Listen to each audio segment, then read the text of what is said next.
there are a lot of products that exist out there, these REIT structures, real estate investment trust structures, where they've been around for 5, 10, some of them 11 or 12 years and have still not had a liquidity event. And so whether it's circumstances of life and somebody wants to be able to have a liquidity event, whether or not the person who originally purchased that investment maybe passed it on to an heir of some sort, those are all reasons, natural reasons why somebody would want to be able to have a liquidity event.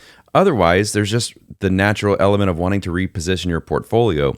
So when you have an investment, you're holding it for that long, to your point, some might have been very successful, some might not have been successful, but the ability to say, I want to make a decision with this money, and in many cases, they don't have the opportunity to make a decision with their money.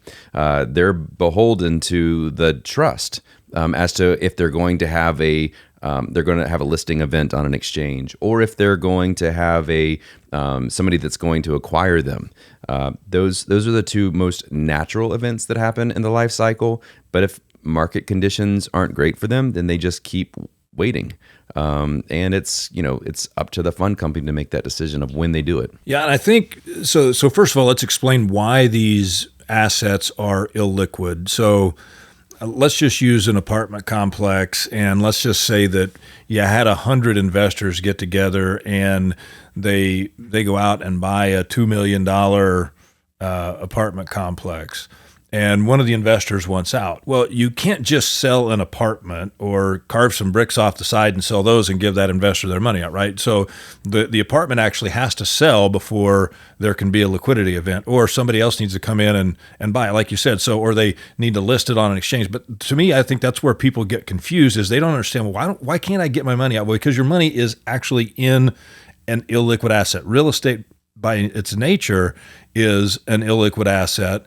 And so in a way, it's good, because real estate takes time sometimes to mature and to do what you want it to do, especially when you think about the acquisition costs that come into purchasing real estate. I mean, most people that are going to be listening to our podcast here have purchased a home or have purchased some real estate in the past, and it's not free. You've got real estate commissions, you've got lawyers' fees, you've got all kinds of expenses in order to acquire that real estate. So, you might start out in the hole, 5, 6, 7, 8, 10%, because of all of the expense involved in acquiring that. And so the real estate needs to start appreciating in value in order for that investor to think, okay, I'm going to get my money back out. Yeah, that's exactly right. And so to your point, if you, using your analogy of 100 people going in to buy an apartment complex, if there's cash available, then yes, I could say, oh, I'm going to buy your equity stake in this asset and do that.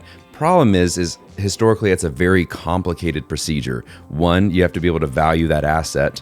Two, there's a lot of paperwork traditionally that goes into doing that, and being able to facilitate the transferring of my shares to you or you to me, et cetera. It's a very complicated, very paper-driven process. And most people that are managing funds, that's not what they're in it for. They want to say, hey, we're limiting the amount of liquidity because we don't want to have to worry about dealing with changing shareholder to shareholder. We would rather just use anybody who wants to invest in the fund, continue to raise more capital.